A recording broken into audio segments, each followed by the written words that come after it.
What's up, guys? This is Florian Jungwirth, and you're listening to Tectonic Takes.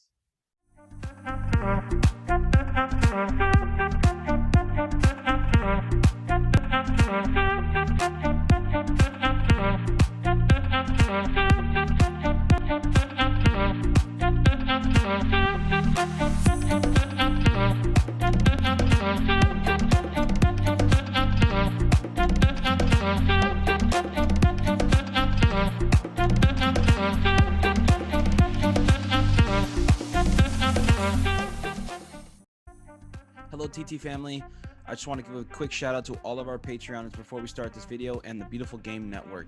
Thank you for sponsoring this video. Without you guys, this would not be possible. If you have a quick second, please go ahead and like this video and subscribe below. We appreciate all the help that we can get to grow the San Jose Earthquakes community and media presence along all platforms. As well as if you enjoy this video, please go ahead and share it with your friends and family. We would greatly appreciate it. Lastly, enjoy the video. Go Quakes. How it would look like, and even when we schedule it, it was not the same. You know, we couldn't even go in the locker the first weeks. We were like dressing outside in the stadium, you know, on the stands and all that stuff. So, and it felt like it was a good excuse when you lose a game, because you were like, oh, we lost the game. You know, it was like, oh yeah, but it's COVID, it's tough. Right. And we made it ourselves too easy. And you know, after a while, when you lose that bad, it's tough to come out, you know. It's tough to come out. And I was really happy we had I think after the Seattle game, we had a conversation with Matti where everyone really shared his opinion, shared his feeling, what he thinks. And I think from that on, it helped, because it helped to understand every single individual person and how he feels in a situation like that. Because, you know, obviously as a player, you say you get paid well and all that stuff, and it's your job, you got to be good, but it's not that simple, you know. The mind plays a huge role, and definitely. Especially in a time like a pandemic, you don't know what's going on at home on everyone, you know. So it was really tough, but then we found our way back. We did, like, Matti had some good exercise and training where we gained our confidence from building up from the back, and then we had this game against LAFC when we won it in extra time. So I think that was kind of a momentum where it changed. Obviously a little luck, because halftime could be 2-0 for LAFC, and then the game would be done. But even in halftime, we knew, we felt we played much better. We thought the organization was better. We won that game, and from that the table turned, and then we were ready and sharp. So that was good. Okay, awesome. And yeah, I mean, that was definitely a tough time. So knowing that you guys in the back end were talking to each other and making sure that you guys all know each other's wants and what needs to be better is great to hear. I mean, that's a brotherhood. I mean, that's more than a team at that point. You care about each other's feelings during that time, and that's actually awesome to hear. So that's definitely good that you had you guys' back. So next question, we're going to go on. We know that Matthias likes to put the team with hangouts and dinners, put them together for the team to bond and build chemistries. But since the pandemic has changed our lifestyles in the way that we do things, are there new ways that the team still, you know, has that chemistry together? Or are you guys bonding in a different way? How are you making sure that you guys still stay in touch with each other for the upcoming season? You know, I wouldn't say that we stay that much in touch as like other teams, but I think the difference was, like, in Orlando, we've been together every day 24/7. Matti found a good way that we bonded and connected in a great way. But when we came back to San Jose, like you said, everything splitted. You couldn't, like, meet with 5 other guys, you know, at home or whatever. So most important is that you have a good bonding just in the locker room when you have your 3 hours, 4 hours every day in the training. But that didn't work out well. And I think that's something we learned, to have a good time during the training in the locker room and to connect there and regroup. And that took time. I think we had one cool meeting with Matti where he rented, I think it was like in October or something, he rented some RVs, then we drove to Pacifica. Oh, wow. And then we were on the parking lot. We had we had barbecue. We were on the beach, you know, played some games and all that stuff. So spend the day together. That's awesome. That helped a bit. But like I said, Matti loves to have these group things, but unfortunately, which are great and which help a lot. But unfortunately, last year was a bit more difficult. So hopefully it gets better and we have more chances to do some dinners, some barbecues. I mean, Matti loves barbecues, like religion for him. Churrasco, like asado religion for him. Yeah. So yeah, hopefully we can maintain that and do all with like going with the rules and the restrictions. Yeah, we can do more. And you were telling me a little bit before we started recording that it was hard to know if this season was going to happen, right? So you were telling me that you had some uncertainty. Go ahead. If you could tell the fans that'd be great. Yeah. I mean, now we all knew that it might be a long off season, that season might start in April or even later, which is understandable because we have a good chance to have fans in summer, I would say. And from a business perspective, it definitely makes sense, but no one actually said anything for like 2.5 months. And it was just uncertainty because the union and the MLS, they couldn't agree on a new CBA deal. Yeah. And that was really kind of tough and kind of annoying because this uncertainty killed, because you didn't know anything. And then it was really like, they told us if we go in a lockout, then we won't play till August. Wow. Maybe, and that would be tough. So then you were thinking like, okay, if that happens, what can I do? Can I play for another team?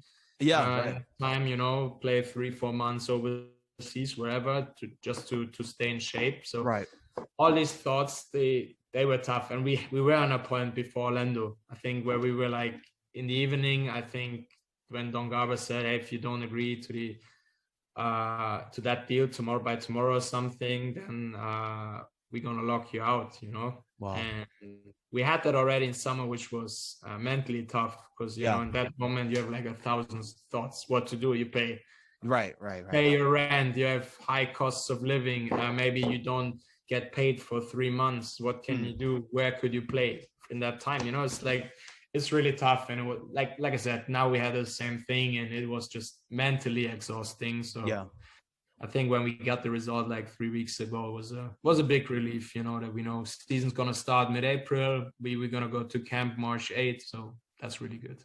Yeah. And at that point, did the Quakes reach out to you like, hey, this is what's going to happen? We're going to have training coming up in March, or how did that go down?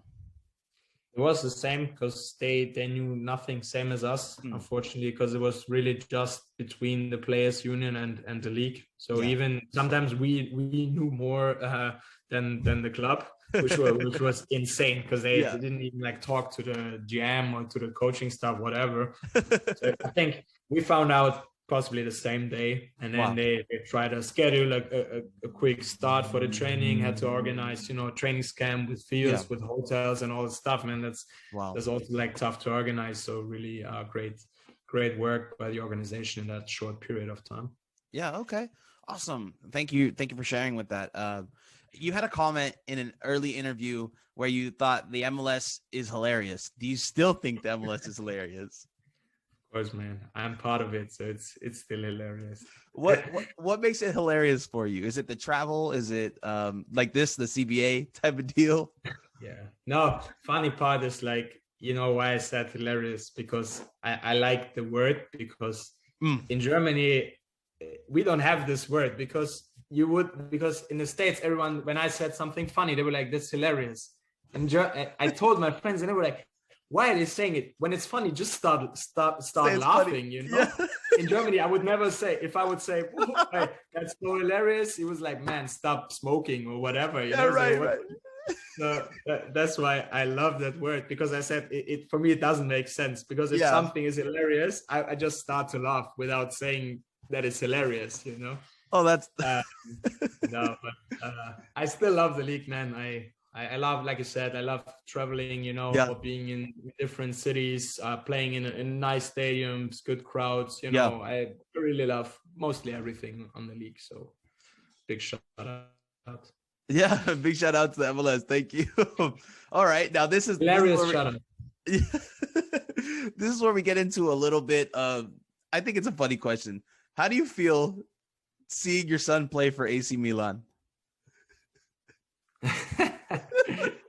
It's good. Yeah, it's good. He's growing, man. I'm really proud of him. Yeah. He doesn't need any pocket money anymore. Nothing. He's good.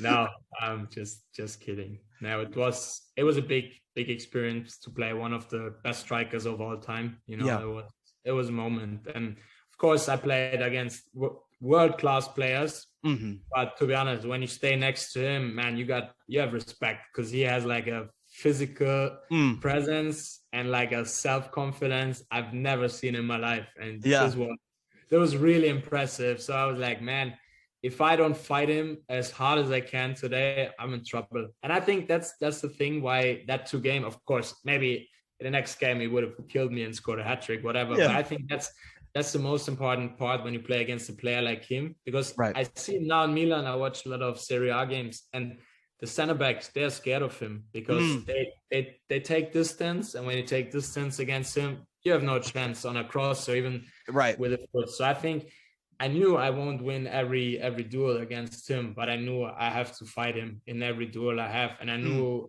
in that game I played with Guram together, and I know he was gonna protecting me when I lose the tackle, and other way around it was the same. So before the game we talked to each other and we say, man, every time he touched the ball, man, he cannot breathe. We have to tackle him every time. We have to step on his feet, everything. And I think we did a great job in the games. Yeah, and everybody knows you for the guy who put him in your pocket. So I mean, you guys did a great game. Did you switch jerseys with him or no? He was like, nah. No, man. I think he would have slapped me for sure, man. I'm in for every fight to fight everyone, but I think he would have slapped me bad. But I think Magnus changed jersey with him. Oh wow, okay, yeah. So, but I was like, nah, I love to change jerseys, but I was like, I just keep that one memory to put in my pocket, Yeah, right. Because I know if he gets mad, I have no chance. When I changed jersey with Rooney, I looked at him, I was like, man, he's from Great Britain, but I think I could still beat him up in a classic fight or whatever. But not against this dude, man. Okay. Latanya, he's just towering over you, Yeah. Okay. And do you feel like, I mean, when you left LA Galaxy, were you just like kind of bummed, like, like this saga finished? Or, I mean, LA Galaxy really let a good one go. Like this made the Classicals a lot more fun, basically, for you as a player and maybe as a fan of the teams as well. Yeah, I mean, for me, it's always the best when you play against world-class players. Right. This is the best challenge you can have. And when he joined the league, I was really happy, and that was big time. And I know always, especially for Galaxy, I think it's cool because they always try to buy a big name. Right. And you're always, like, as a defender, you're always looking forward to go against this guy. And of course, because of the rivalry, it's always a special game. And I mean, honestly, there's nothing better to slap these dudes. This is like when we slapped them 4-0 at Galaxy, man. It felt so good seeing these stupid faces and all that stuff.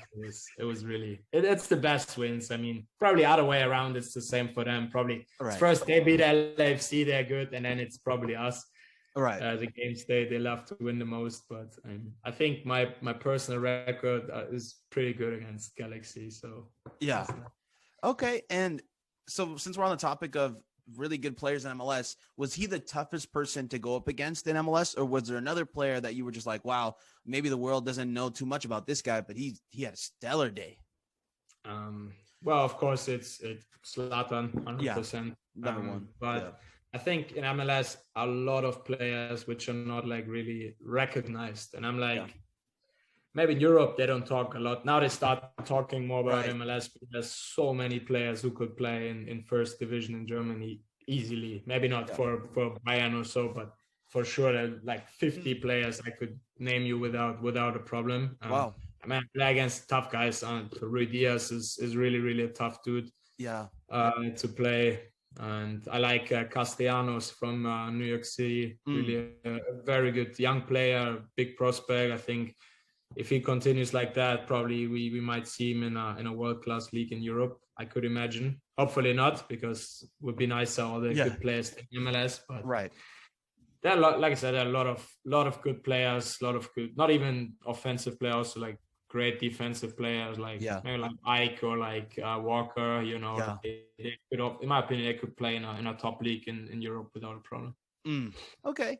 And so when you were coming, I actually forgot to ask you this. When you were coming over from Germany, what was the view of the league then? I know you touched about it now. I mean, Europeans are looking at the league as prospects and possibly good talent. What were they looking at it when you first came over here? How were they looking at it? I think, you know, funny part, it is always funny. Like when I had the offer and I talked with my teammates about it, you know, and they were like, that's so good. So basically, like from 18 guys in my teams, like 14 guys were like, man, you gotta go. I want to go too. Maybe you can help me when you're there. And I was Bundesliga team, you know, at the time. But like media, they were like, oh man, why is this dude going to a retirement league? He's 27 years. But that's like, they don't know the league in general. Right. So, but I knew the style of play. And then I was also surprised, you know, by the facilities, because I haven't seen the facility in San Jose. And I mean, we even asked to have great facilities compared to Germany, for example, but probably we have one of the lower quality training facilities in MLS, which is insane. I remember we played at Atlanta, we practiced at their facilities. Man, that's better than Bayern Munich's. So, and Inter Miami's, you're saying? That was Atlanta. Atlanta. Oh, wow. So really, really good. And I think now, I remember that after my first season, I got so many messages of like current players in Germany. They're like, man, help me, I want to go MLS, and can you do something? I still get messages. So I think the demand gets higher and higher, but it's not that easy to come to MLS. You know, you need to know a guy. It's not like quality wise, you know, like there are lots of players I could from Germany. I knew they would come, and I knew they would help probably more than half of all the MLS teams, but it's tough to be the one guy, because there are only eight international spots per team. Right.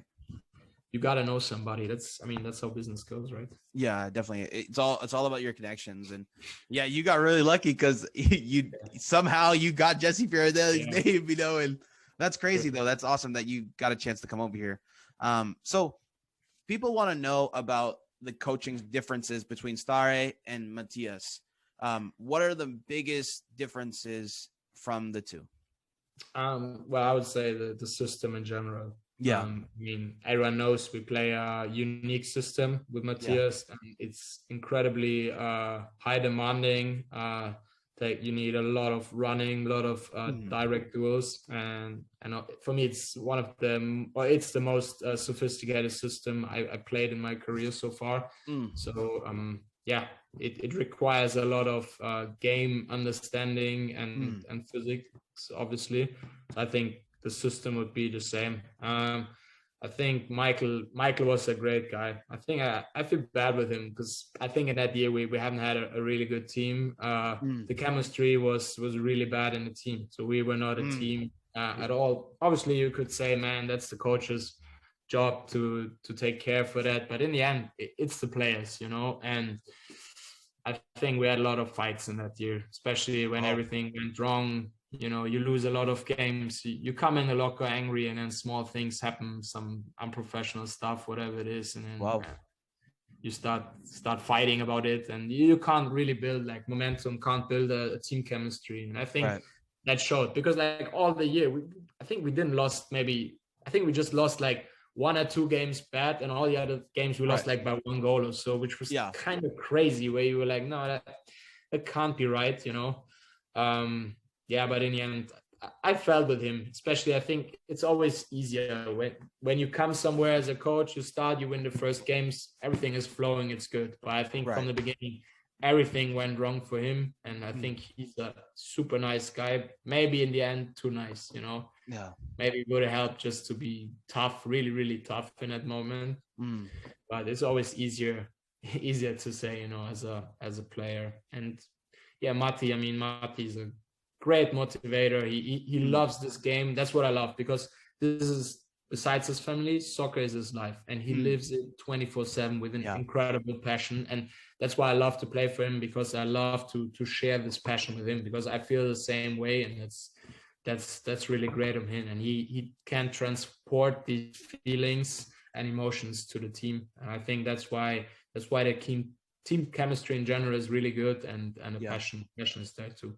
Okay, that's awesome to hear. I mean, definitely some insights on the past regime and the new one. Yeah. So do you understand Spanish? Is the translation a bit lost sometimes when he's trying to motivate you? Because he talks like, yeah, go ahead.